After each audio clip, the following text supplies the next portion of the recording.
શું તમે ક્યારેય એવો વિચાર કર્યો છે કે શ્રાવણ મહિનામાં જ શિવલિંગ પર જળ કેમ ચડાવવામાં આવે છે?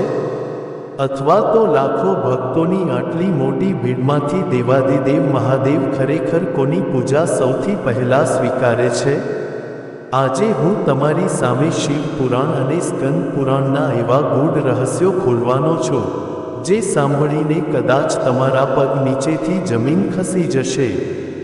તો જો તમે પણ સાચા શિવભક્ત છો અને મહાદેવની અસીમ કૃપા મેળવવા માંગો છો, તો આપણી આ વીટી કથા ચેનલના આ વિડીયોને અત્યારે જ લાઈક કરી દેજો. જય શ્રી કૃષ્ણ. રાધે રાધે. આજની આ પવિત્ર યાત્રામાં હું તમને શ્રાવણ માસ મહાત્મ્યના પ્રથમ અધ્યાયની એક એવી અદ્ભુત કથા સંભળાવવા જઈ રહ્યો છું, જે માત્ર એક ધાર્મિક માન્યતા નથી, પણ અનેક પુરાણોમાં વર્ણવેલા પ્રસંગો સાથે જોડાયેલી બિલકુલ સત્ય ઘટના છે. ઘણા સમયથી આપણી ચેનલમાં કંઈક ટેકનિકલ ખામી આવી ગઈ હતી, જેને લીધે તમને કદાચ નવા વિડીયોના નોટિફિકેશન નહીં મળતા હોય, તો તમે સીધા જ YouTube પર વીટી કથા સર્ચ કરીને આપણા બધા જ વિડીયો જોઈ શકો છો. તો ચાલો ભગવાન ભોળાનાથનું હૃદયથી ધ્યાન ધરીને આજની આ દિવ્ય અને ભવ્ય કથાનો આરંભ કરીએ. આ બહુ જૂના સમયની વાત છે, જ્યારે સતયુગનો પ્રારંભ જ થયો હતો. આખી ધરતી પર ધર્મની સ્થાપના થઈ ચૂકી હતી. મોટા મોટા ઋષિમુનિઓ ઘોર તપસ્યા કરી રહ્યા હતા અને બધા જ દેવતાઓ પોતપોતાના કાર્યોમાં લાગેલા હતા. પરંતુ એ સમયે સૌના મનમાં એક જ મોટો પ્રશ્ન વારંવાર ઉઠતો હતો કે એવો તે કયો સમય છે જ્યારે ભગવાન શિવની આરાધના કરવાથી મનુષ્યને સૌથી વધુ પુણ્ય પ્રાપ્ત થાય છે? એક દિવસ દેવર્ષિ નારદજી આ જ પ્રશ્ન પોતાના મનમાં લઈને સીધા બ્રહ્માજી પાસે ગયા. નારદજીએ બહુ જ નમ્રતાપૂર્વક બ્રહ્માજીને પૂછ્યું કે હે પિતામહ, ભગવાન શિવ તો સદાય પોતાના ભક્તો પર કૃપા કરતા જ રહે છે, પરંતુ શું આખા વર્ષમાં કોઈ એવો મહિનો પણ છે જે મહાદેવને વિશેષ રૂપથી પ્રિય હોય? બ્રહ્માજી આ સાંભળીને મુસ્કુરાયા અને બોલ્યા કે હે નારદ, તે બહુ જ શુભ પ્રશ્ન પૂછ્યો છે, પણ આનો સાચો ઉત્તર તો કેવળ ભગવાન શિવ જ આપી શકે છે. ત્યારે બધા જ દેવતાઓ ભેગા મળીને કૈલાશ પર્વત પર ગયા. ભગવાન શિવ ગાઢ સમાધિમાં લીન હતા. થોડા સમય પછી જ્યારે તેમણે પોતાની કરુણામયી દ્રષ્ટિ દેવતાઓ પર નાખી અને પૂછ્યું કે હે દેવગણો, તમે બધા કયા ઉદ્દેશ્યથી અહીં પધાર્યા છો? દેવતાઓએ બે હાથ જોડીને એ જ પ્રશ્ન કર્યો જે નારદજીના મનમાં હતો. ભગવાન શિવે બહુ પ્રેમથી કહ્યું કે વર્ષના 12 મહિનાઓમાં એક મહિનો એવો છે જે મને સૌથી વધારે પ્રિય છે, અને તે છે શ્રાવણ માસ. પુરાણોમાં પણ એવું બતાવવામાં આવ્યું છે કે આ માસની પૂર્ણિમાના સમયે શ્રવણ નક્ષત્રનો બહુ જ વિશેષ યોગ બને છે, અને એ જ કારણસર આ મહિનાનું નામ શ્રાવણ પડી ગયું. સમય જતાં આ શ્રાવણ લોકભાષામાં સાવન કહેવાવા લાગ્યો. પરંતુ મારા વહાલા મિત્રો, આ મહિનો માત્ર નક્ષત્રના કારણે જ મહાન નથી.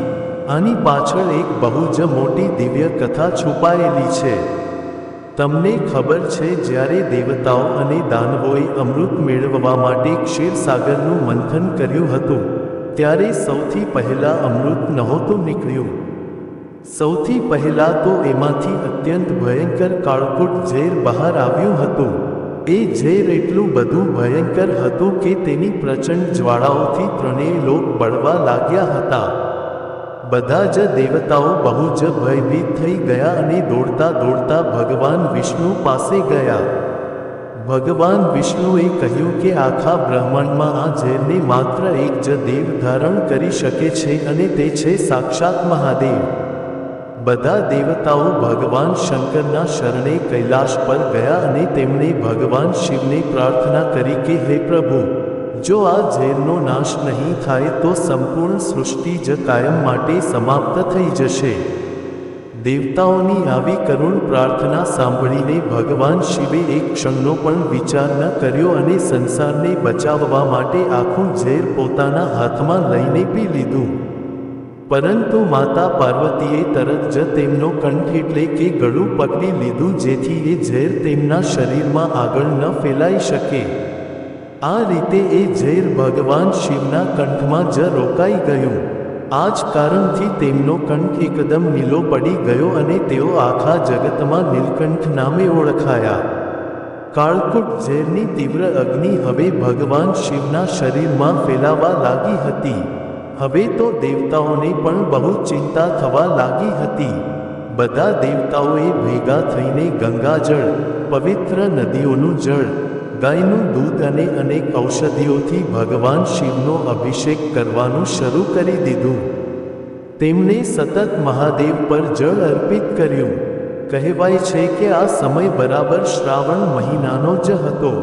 એટલે જ આજે પણ શ્રાવણ મહિનામાં શિવલિંગ પર જળ ચડાવવાની પરંપરા ચાલી આવી રહી છે.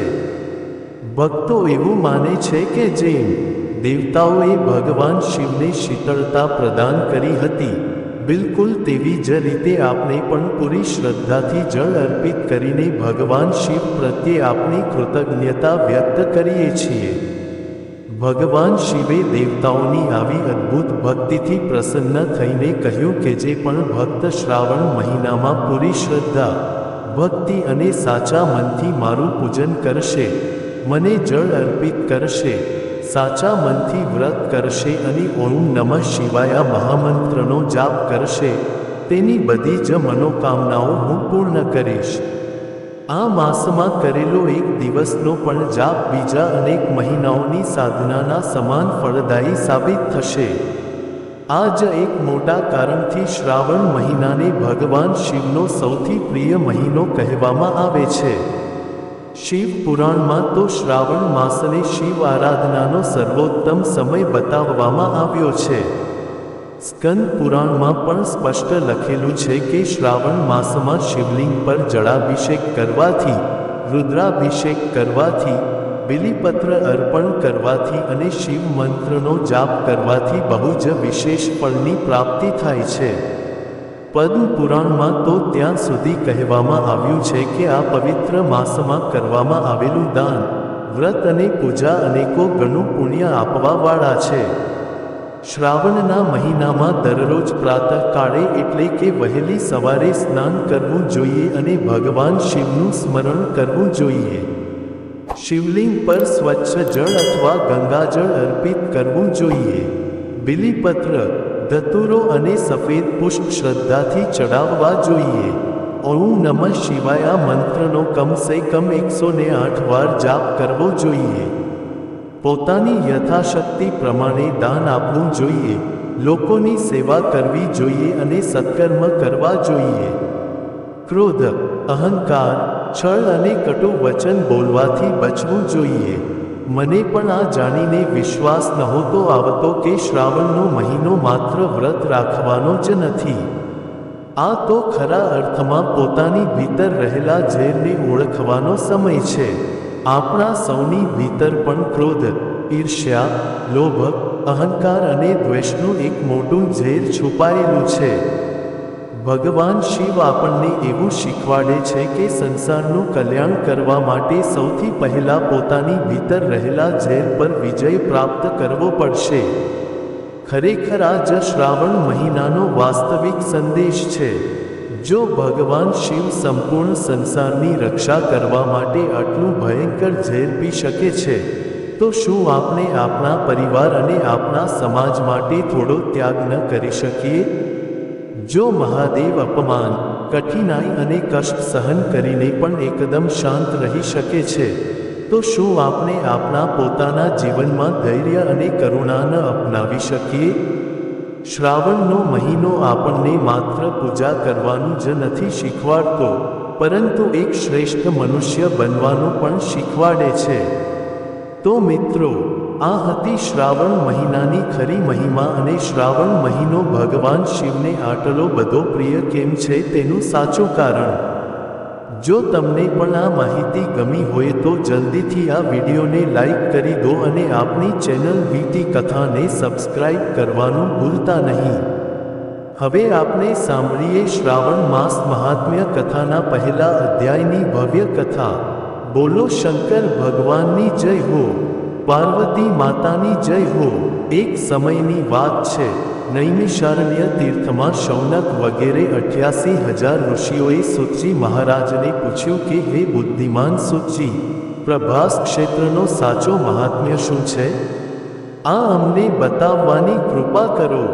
મુનિઓના આવા વચન સાંભળીને શ્રી સૂતજી મહારાજ પોતાના ગુરુદેવ સત્યવતી નંદન વ્યાસજીને નમસ્કાર કરીને બોલ્યા કે જેમનું વક્ષ સ્થળ શ્રી વત્સચિહ્નથી સુશોભિત છે, જે સંપૂર્ણ જગતના ઉત્પત્તિ સ્થાન છે, જે સૌને મોહ પમાડવાવાળા છે, જે પોતાની ઈચ્છા અનુસાર કોઈ પણ રૂપ ધારણ કરવાવાળા છે, જે અપ્રમેય ગુરુદેવ છે, નિર્ભય છે, નિરાશ્રય છે, આકાશની જેમ સર્વવ્યાપી અને સર્વગત છે, જે શિવ અર્થાત કલ્યાણમય છે, ઉદાસીન અર્થાત રાગ અને દ્વેષથી રહિત છે, આયાસ શૂન્ય છે, પ્રપંચથી પરે છે, જે નિરંજન અને બિંદુ સ્વરૂપ છે, જે ધ્યેય અને ધ્યાનથી રહિત છે, જ્ઞાની જનો જેમને અસ્તિ અને નાસ્તિ કહે છે, જે દૂરથી પણ દૂર છે અને નિકટથી પણ નિકટ છે, મનથી પણ જેમનું ગ્રહણ નથી થઈ શકતું,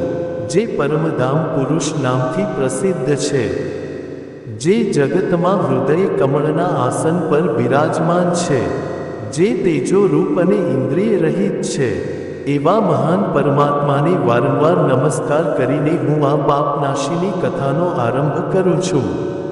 તમે સૌ બહુ જ ધ્યાનથી સાંભળો. આ કથા શ્રદ્ધાળુ અને શાંત દ્વિજને સંભળાવવા યોગ્ય છે.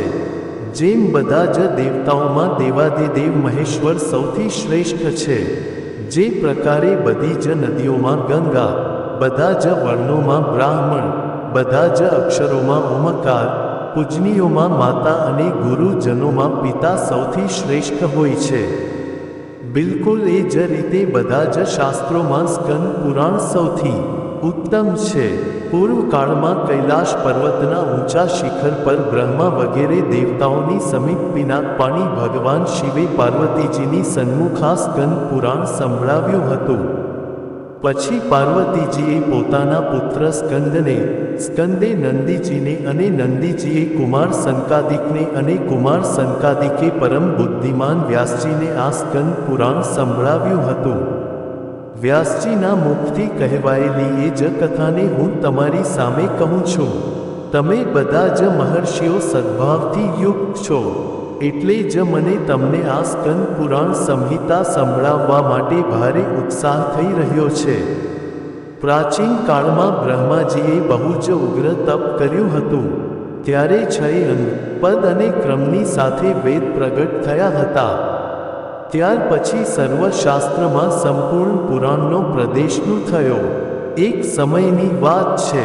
ગિરિજા કુમારી ઉમાએ અત્યંત વિસ્મિત થઈને મહાદેવજીના મુખ તરફ જોયું અને 2 હાથ જોડીને અત્યંત મધુર વાણીમાં કહ્યું કે હે જગન્નાથ, હે મહેશ્વર, મેં તમને પ્રસન્ન કરવાની ઈચ્છાથી અનેક જન્મો સુધી તમારા સ્વરૂપનું ઘણું અનુસંધાન કર્યું, પરંતુ તમારો ક્યાંય પણ કોઈ જ અંત ન મળ્યો. હે દેવોના દેવ, તમારું રૂપ તો અનંત છે. તમને મારા કોટી કોટી નમસ્કાર છે. તમે વેદોના રહસ્ય અને વેદવાણી દ્વારા પ્રશંસિત છો. તમને મારા નમસ્કાર છે.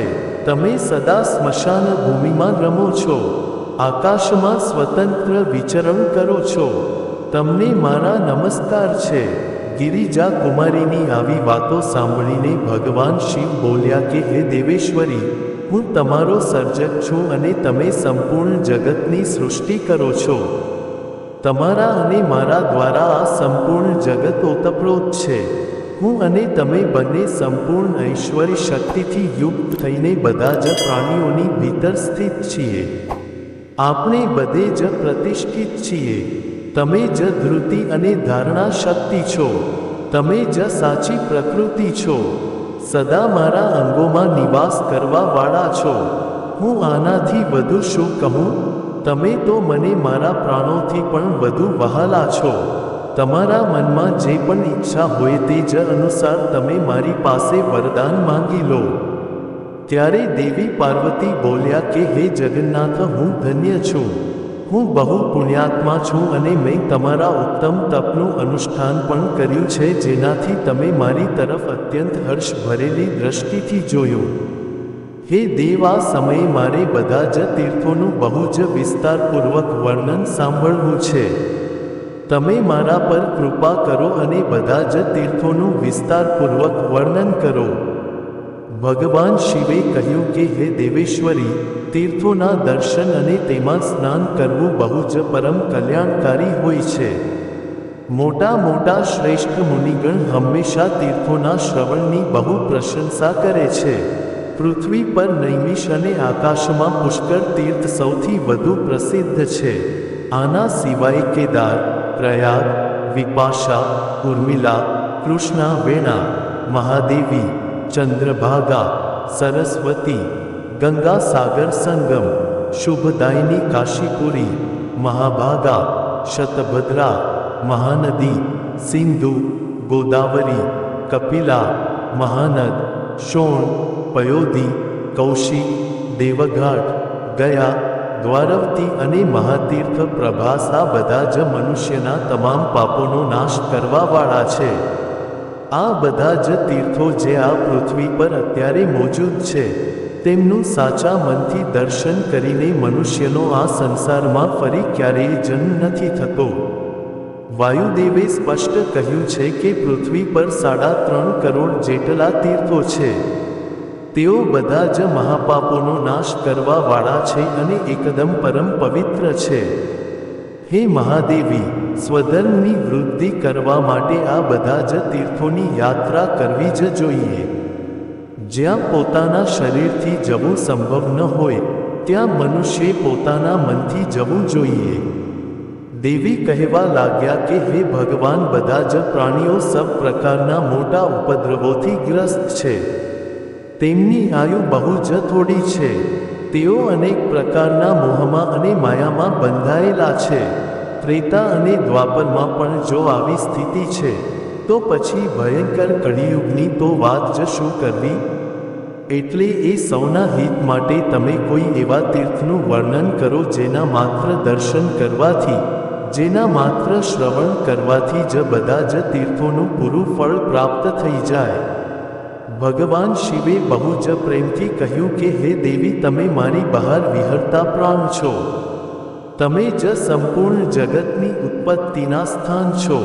તમારા આ પ્રશ્ન અનુસાર હું બધી જ વાતોનું યથાવત વર્ણન કરીશ. આ બહુ મોટા રહસ્યનું પણ મોટું રહસ્ય છે. આને બહુ જ પ્રયત્નપૂર્વક હંમેશા ગુપ્ત રાખવું જોઈએ. નાસ્તિકો અને પાપાચારીઓને ક્યારેય પણ આનો ઉપદેશ ન કરવો જોઈએ. જેની ભીતર સાચી ભક્તિ હોય એવા ઉત્તમ શિષ્ય અથવા શ્રદ્ધાળુ પુત્રને જ આ ગૂઢ રહસ્યનો ઉપદેશ કરવો જોઈએ. હે સુવ્રતે, ચરાચર પ્રાણીઓ સહિત આ સંપૂર્ણ બ્રહ્માંડમાં કુલ 3 કરોડ જેટલા તીર્થો છે.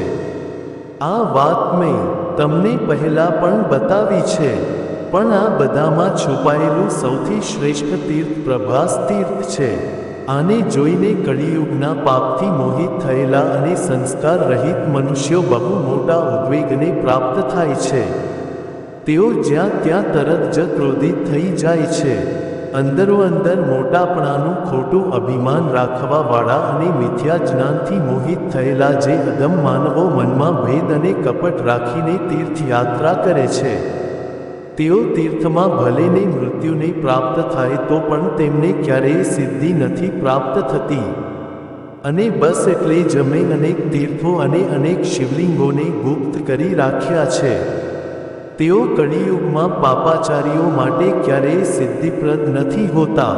પરંતુ જે લોકોએ પોતાના ક્રોધ, લોભ અને ઇન્દ્રિયોને જીતી લીધા છે, એવા દંભ રહિત પુરુષ, પછી ભલે તે બ્રાહ્મણ હોય, ક્ષત્રિય હોય, વૈશ્ય હોય કે શૂદ્ર કોઈ પણ કેમ ન હોય, જો તે સદ્ભાવથી ભાવિત થઈને ઉત્તમ વ્રતનું સાચું પાલન કરતા કરતા તીર્થનું સેવન કરે છે, તો તેમના હિત માટે હું ત્રિભુવન વિખ્યાત સર્વોત્તમ પ્રભાસ ક્ષેત્રનું નામ લઉં છું. જે લોકો યમ અને નિયમથી યુક્ત છે, જેમના મનમાં જરા પણ અહંકાર નથી, તેમના માટે હું સ્પષ્ટ કહું છું કે પૃથ્વી પર બધા જ તીર્થોમાં ઉત્તમ એકમાત્ર પ્રભાસ ક્ષેત્ર મને વિશેષ રૂપથી પ્રિય છે. હે મહાદેવી, હું એ તીર્થમાં હંમેશા નિરંતર સ્થિત રહું છું. ત્યાં મારું અગ્નિ મંડળથી મંડિત થયેલું છે. સંસારની સૃષ્ટિમાં હેતુભૂતા જે ઈચ્છા, જ્ઞાન અને ક્રિયા આ 3 શક્તિઓ રહેલી છે તે મારા આ જ દિવ્ય લિંગથી પ્રગટ થઈ છે. આખું ચરાચર જગત એમાં જ લીન થાય છે અને એમાંથી જ પ્રગટ થાય છે. એ ઉત્તમ ક્ષેત્રને ભાગ્યે જ કોઈ જાણે છે. હે વરાનને, પ્રભાસ ક્ષેત્રમાં જે મારું અદ્ભુત સ્વરૂપ છે તે ક્ષેત્રજ્ઞ કહેવાય છે અને હું ત્યાં સોમનાથના નામથી સૌથી વધુ પ્રસિદ્ધ છું.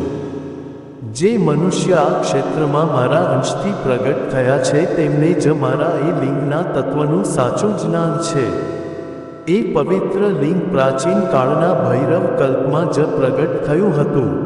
બીજા લોકો ભલે દેવતા જ કેમ ન હોય, તેમના માટે પણ એ લિંગનું રહસ્ય જાણવું બહુ જ દુર્લભ છે.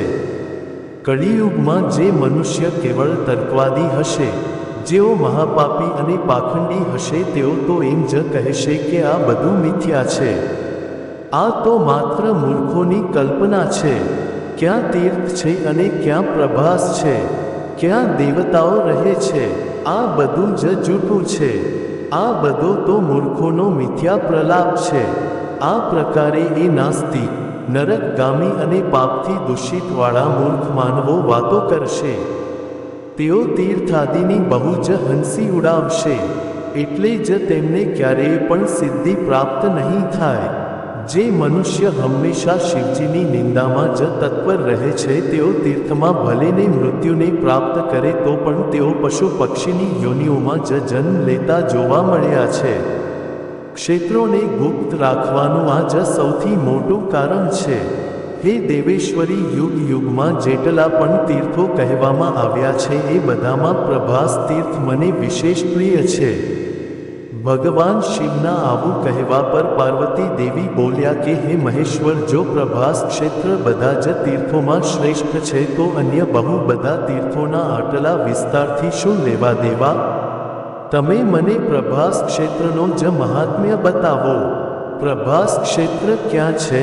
તેની સાચી સીમા શું છે? તેનું સાર તત્વ શું છે? અને એ તમને આટલું બધું પ્રિય કેમ છે? આ બધી જ વાતો તમે મને બતાવવાની કૃપા કરો.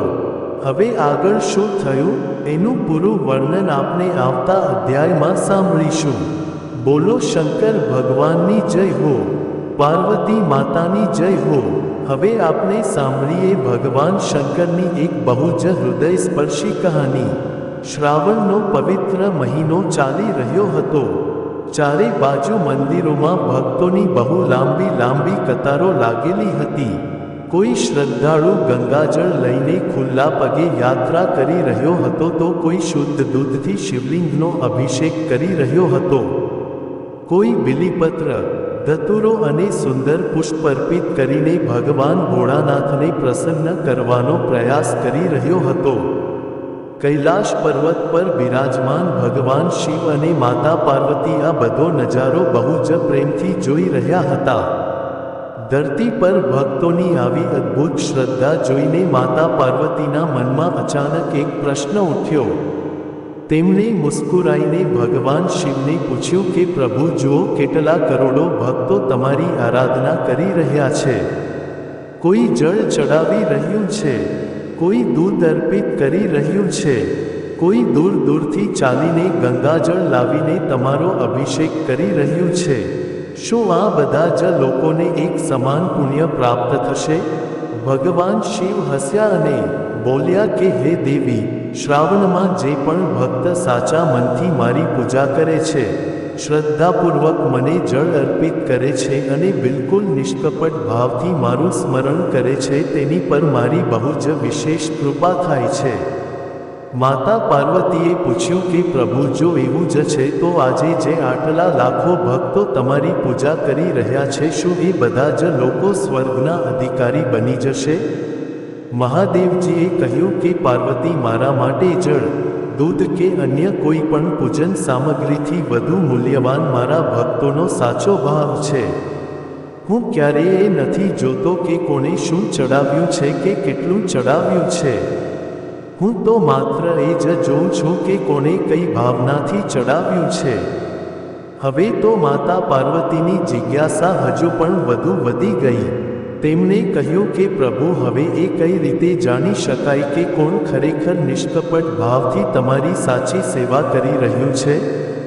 ભગવાન શિવ બોલ્યા કે જો તું એ જોવા જ માંગતી હોય તો આજે મારી સાથે ધરતી પર ચાલ અને ચાલીને જાતે જ જોઈ લે. આટલું કહીને ભગવાન શિવે પોતાની દિવ્ય માયા પ્રગટ કરી. તેમણે તરત જ પોતાનું રૂપ બદલ્યું અને એક અત્યંત દુર્બળ, વૃદ્ધ અને કોઢના રોગથી પીડિત વ્યક્તિનું રૂપ ધારણ કરી લીધું. માતા પાર્વતીએ પણ એક સાધારણ પરંતુ અત્યંત સુંદર અને પતિવ્રતા સ્ત્રીનું રૂપ ધારણ કરી લીધું. બંને જણા પૃથ્વી પરના એક બહુ જ પ્રસિદ્ધ શિવ મંદિરના દ્વાર પર જઈને બેસી ગયા. મંદિરમાં ભક્તોનો મોટો મેળો લાગેલો હતો. દરેક વ્યક્તિ બસ જલ્દી દર્શન કરવામાં અને જળ ચડાવવામાં જ લાગેલો હતો. માતા પાર્વતી આવવા જવાવાળા પ્રત્યેક ભક્તને બે હાથ જોડીને વિનંતી કરી રહ્યા હતા. અરે ભાઈ, મારી થોડી સહાયતા કરી દો. મારા પતિ બહુ જ ગંભીર રોગથી પીડિત છે. હું બહુ જ કઠિનાઈથી એમને અહીં સુધી તો લઈ આવી છું. મેં એવું સાંભળ્યું છે કે જો આ પોતાના હાથોથી ભગવાન શિવ પર ગંગાજળ અર્પિત કરી દેશે તો એમનો આ બધો જ કષ્ટ દૂર થઈ જશે. હું તો હવે બહુ થાકી ગઈ છું. કોઈ તો મારા પર કૃપા કરો અને એમને ઊંચકીને મંદિર સુધી પહોંચાડી દો. તમારા મતે શું થયું હશે? મોટા ભાગના લોકો તો તેમની આ વાત સાંભળીને પણ સાવ અનદેખું કરી રહ્યા હતા.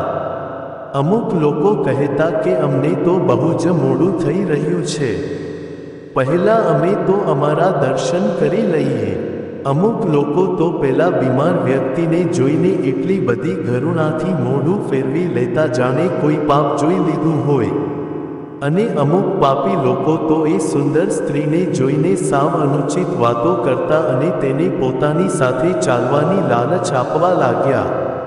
માતા પાર્વતી આ બધું જ બહુ ધ્યાનથી જોઈ રહ્યા હતા, પરંતુ તેઓ એકદમ મૌન હતા. ધીમે ધીમે આખો દિવસ વીતી ગયો. સૂર્ય અસ્ત થવા લાગ્યો. ત્યારે જ ત્યાં પર એક ગરીબ મજૂર આવી પહોંચ્યો. તેના કપડાં સાવ સાધારણ અને ફાટેલા હતા. આખો દિવસ કાળી મજૂરી કરવાથી તેનું શરીર પરસેવાથી ભીંજાયેલું હતું અને હાથમાં મહેનતના નિશાન પણ હતા. તેણે આ બંનેની દયનીય હાલત જોઈ. તે તરત જ તેમની પાસે ગયો અને બોલ્યો કે માતાજી, તમે બંને બહુ જ પરેશાન લાગી રહ્યા છો. શું હું તમારી કોઈ સહાયતા કરી શકું છું? માતા પાર્વતીએ તેને પોતાની પૂરી વાત બતાવી દીધી. આ સાંભળીને એ ગરીબ મજૂરની આંખો ભરાઈ આવી. તેણે તરત જ પોતાની નાની એવી પોટલી ખોલી અને બોલ્યો, માતાજી, મારી પાસે તમને આપવા માટે ધન તો નથી, પણ મારી માં એ સવારે મારા માટે આ 4 રોટલીઓ બાંધીને આપી હતી. તમે બંને 2 દિવસથી ભૂખ્યા લાગો છો, તો પહેલાં તમે આ મારું ખાવાનું ખાઈ લો. તેણે 2 હાથ જોડીને કહ્યું કે આજના સમયમાં પણ તમારા જેવી પત્ની પોતાના પતિની આટલી ભક્તિથી સેવા કરી રહી છે. હું તમને સાચા હૃદયથી પ્રણામ કરું છું. આવો, હું તમારા પતિને મારા ખભા પર બેસાડીને ભગવાન શિવના દર્શન કરાવી લાવું. આટલું કહીને તેણે પોતાના મનમાં કોઈ પણ પ્રકારની કરુણા કે કોઈ પણ સંકોચ રાખ્યા વિના એ કોઢિયા રોગીને પોતાના ખભા પર ઉઠાવી લીધો. તે ધીમે ધીમે મંદિરના પગથિયાં ચડવા લાગ્યો. છેવટે તે મંદિરના ગર્ભગૃહ સુધી પહોંચી ગયો. તેણે એમના હાથોથી બહુ જ શ્રદ્ધાપૂર્વક ભગવાન શિવનો જળાભિષેક કરાવ્યો. અને મિત્રો, જેવો જય અભિષેક પૂરો થયો કે તરત જ આખું મંદિર એક દિવ્ય પ્રકાશથી ઝળહળી ઉઠ્યું. પેલા વૃદ્ધ કોઢિયા રોગીનું રૂપ એકદમ સમાપ્ત થઈ ગયું. ત્યાં પર સાક્ષાત ભગવાન શિવ પોતાના અસલી અને દિવ્ય રૂપમાં પ્રગટ થઈ ગયા અને તેમની સાથે માતા પાર્વતી પણ પોતાના વાસ્તવિક રૂપમાં દેખાવા લાગ્યા. આ અદ્ભુત અને ચમત્કારિક દ્રશ્ય જોઈને પેલો ગરીબ મજૂર તો સાવ સ્તબ્ધ જ રહી ગયો. તે સીધો ભગવાન શિવના ચરણોમાં પડી ગયો. મહાદેવજીએ તેને પોતાના હાથેથી ઉઠાવ્યો. તેને પોતાના હૃદય સરસો ચાંપી દીધો અને બહુ જ પ્રેમથી બોલ્યા કે બેટા, આજે આ મંદિરમાં હજારો લોકોએ મને જળ ચડાવ્યું, પરંતુ તે મારી ભીતર વસેલા માનવની સાચી સેવા કરી. તે અભિષેક કરતા પહેલા કરુણાને પસંદ કરી, પૂજા કરતા પહેલા તે સેવાને મહત્વ આપ્યું અને ખરા અર્થમાં આ જ મારી સાચી ભક્તિ છે. ભગવાન શિવે કહ્યું કે જે ભક્તો માત્ર શિવલિંગ પર જળ ચડાવે છે તેમને પૂજાનું ફળ તો ચોક્કસ મળે છે, પરંતુ જે લોકો જીવોમાં શિવના દર્શન કરે છે અને તેમની નિસ્વાર્થ સેવા કરે છે એ લોકો જ મને સૌથી અધિક પ્રિય હોય છે. માતા પાર્વતી પણ મુસ્કુરાઈને બોલ્યા કે પ્રભુ, આજે મારી બધી જ જિજ્ઞાસા શાંત થઈ ગઈ છે. હવે હું બરાબર સમજી ગઈ છું કે ભગવાનને ક્યારેય મોંઘી વસ્તુઓથી નહીં પરંતુ માત્ર નિર્મળ હૃદય અને નિષ્કામ સેવાભાવથી જ પ્રસન્ન કરી શકાય છે. ભગવાન શિવે એ ગરીબ મજૂરને ખૂબ આશીર્વાદ આપ્યા કે તારા જીવનમાં ક્યારેય પણ અન્ન અને સન્માનની કમી નહીં થાય અને અંત સમયે તને મારા જ ધામની પ્રાપ્તિ થશે.